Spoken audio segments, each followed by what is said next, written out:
बिस्मिल्लाहिर्रहमानिर्रहीम, अस्सलाम वालेकुम दोस्तों, नई वीडियो में खुश आमदीद। दोस्तों, सऊदी अरब के लिए दो बुरी खबरें। सऊदी शाही खानदान का एक इंतहाई अहम फर्द दुनिया से चला गया, जबकि सऊदी अरब का एक बड़ा बहरी जहाज ईरान की हमायत याफ्ता हौसी जंगजुओं की जानिब से समुंदर में तबाह कर दिया गया। वीडियो की तफसील में जाने से पहले आप देख रहे हैं हकीकत की दुनिया डॉक्टर अली के साथ। हमारा चैनल सब्सक्राइब करके घंटी के निशान को दबाना मत भूलिएगा। इस वीडियो को ज्यादा से ज्यादा फेसबुक, व्हाट्सएप और सोशल मीडिया पर शेयर जरूर करें। शेयर और लाइक करने के साथ साथ कमेंट बॉक्स में पाक फौज जिंदाबाद, पाकिस्तान पाइंदाबाद और पाकिस्तान के गुमनाम हीरोज को सलाम का नारा कमेंट जरूर कीजिएगा। दोस्तों, सऊदी अरब गुज़िश्ता कुछ सालों से ईरान के हमायत याफ्ता यमन के हौसी जंगजुओं के हमलों की जद में है, जिसके बाद वो अपनी दिफाई सलाहियत को बढ़ाने पर खास तौर पर तवज्जो दे रहा है। इस मकसद के तहत सऊदी मुमलिकत ने दिफाई शोबे को मजीद मजबूत किया है। सऊदी अरब ने जदीद तरीन जंगी तैयारों के बाद अब सऊदी बहरी बेड़े में जदीद तरीन जंगी हेलीकॉप्टर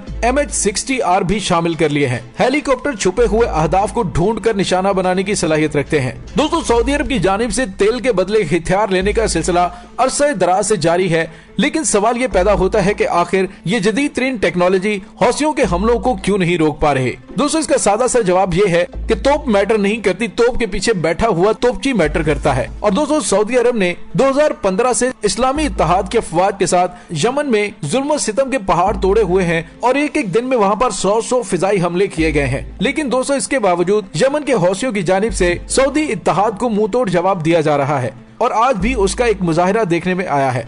और वो दोस्तों ये है कि सऊदी अरब के समुद्र की हदूद में एक बहरी जहाज को हौसी जंगजुओं की जानिब से बिछाई गई बारूदी सुरंग से तबाह कर दिया गया, जिसके नतीजे में खौफनाक धमाका हुआ और जहाज के अगले हिस्से को शदीद नुकसान पहुंचा है और काफी ज्यादा जानी नुकसान का भी खतरा है। इत्तेहादी अफवाज के तर्जुमान कर्नल तुर्की अल मालकी ने बताया है कि तकरीबकारी का ये वाकया बहरुल अहमर के जनूब में पेश आया, जब एक तिजारती जहाज समुद्र में बिछाई गई एक बारूदी सुरंग से टकरा गया। दोस्तों, उनका मजीद कहना था कि यमन की हौसी मलेशिया समुद्री सफर को गैर महफूज बनाने के लिए मुख्तलिफ मुकामात पर बारूदी सुरंगें बिछा रही है, जिसका मकसद सऊदी मईशत के अलावा आलमी तिजारत और जहाजरानी को शदीद नुकसान पहुंचाना है। दोस्तों, अभी चंद रोज कबल भी इत्तेहादी फोर्सेस के बहरी यूनिट ने बाबुल मंदब की समुद्री गुजरगाह से मुतअद्दिद बारूदी सुरंगें साफ की थी।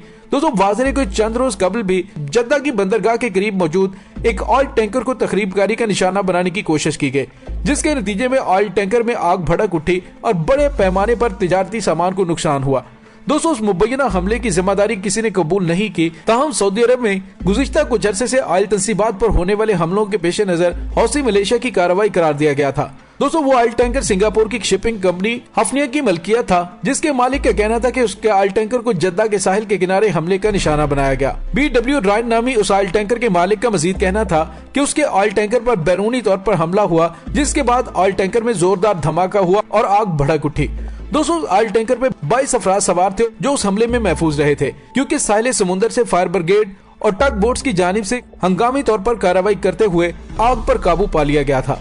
दोस्तों, जद्दा की बंदरगाह सऊदी ऑयल कंपनी अरामिको की जानिब से तेल की दुनिया भर को दरामद के लिए एक अहम साहिली मुकाम ख्याल की जाती है। सऊदी अरब की समुद्री हुदूद में तिजारती जहाज बारूदी सुरंग से टकरा गया और जहाज के अगले हिस्से को नुकसान पहुंचा है, ताहम काफी जानी नुकसान का भी खतरा है। दोस्तों, याद है कि गुज़िश्ता हफ्ते हौसी कमांडर की जानिब से धमकी दी गई थी कि अगर सऊदी अरब और मुत्तहिदा अरब अमारात ने हमारी बंदरगाहों से अपने मुहासरे न उठाए तो उनकी बंदरगाहों को भी महफूज नहीं रहने दिया जाएगा। और दोस्तों, उसका अमली मुजाहिरा अब हौसियों की जानिब से सऊदी अरब को दे दिया गया है और बड़े वाज़ेह अंदाज में बता दिया गया है कि आप चाहे अमरीकी असलहा लेकर आए या मगरबी ममालिक से असलहे के अंबार इकट्ठे कर लें या नए बनने वाले दोस्त इसराइल से टेक्नोलॉजी ले आए, यमन के हौसी उसे अमली तौर पर तबाह करने की सलाहियत रखते हैं। दोस्तों, यहाँ पे आपको ये भी बताएं कि अरामिको की ऑयल तंसीबात पर होने वाले मिसाइल हमलों के बाद पूरी दुनिया के अंदर तेल की फराहमी मुतासिर हुई थी। और दोस्तों, गुज़िश्ता कुछ अरसे से सऊदी अरब की जानिब से जदीद तरीन असलहे के ढेर लगाए जा रहे हैं, लेकिन ये जदीद तरीन टेक्नोलॉजी पिछले कुछ अरसे से हौसी जंगजुओं की जानिब से किए जाने वाले हमलों को मुकम्मल तौर पर रोकने में नाकाम है। दोस्तों, सवाल ये पैदा होता है कि दुनिया के ताकतवर तरीन ममालिक जो कि सऊदी अरब के दोस्त हैं और उसे बड़े पैमाने पर जदीद तरीन टेक्नोलॉजी और असलहा फराहम कर रहे हैं, वो छोटे से मुल्क यमन के हौसी जंगजुओं को रोकने में कामयाब क्यों नहीं हो पा रहे। तो दोस्तों, उसका सादा सा जवाब ये है कि जंग को रोकना उनके मुफादात में नहीं है, इसीलिए वो दोनों फ्रीकैन की मदद करते रहते हैं। ताकि ये जंग न रुके और उनका असलहा बिकता रहे। और दोस्तों आज के दिन की दूसरी बुरी खबर सऊदी शाही खानदान के लिए ये है कि सऊदी अरब के शाही खानदान से ताल्लुक रखने वाली एक इंतहाई अहम शहजादी की मौत हो गई है। सऊदी मीडिया के मुताबिक शहजादा मोहतब बिन अब्दुल्ला बिन सऊद बिन अब्दुल अजीज आले सऊद की वालदा इंतकाल कर गई हैं, जिसकी तस्दीक ईवान शाही ने जुम्मे के रोज जारी एक बयान में की है। दोस्तों वाज़ेह है कि 3 दिसंबर को सऊदी शहजादे शाह फैसल बिन आले सऊद की साहबजादी भी इंतकाल कर गई थी, जिनके नवाज़े जनाजा जुमेरात के रोज रियाज में अदा किया गया, जबकि तदफीन भी मुकामी कब्रिस्तान में हुई है। दोस्तों यहाँ पे आपको ये बताते चलें कि सऊदी अरब की जानिब से एक हफ्ते के लिए इंटरनेशनल फ्लाइट्स पर पाबंदी लगाई गई है।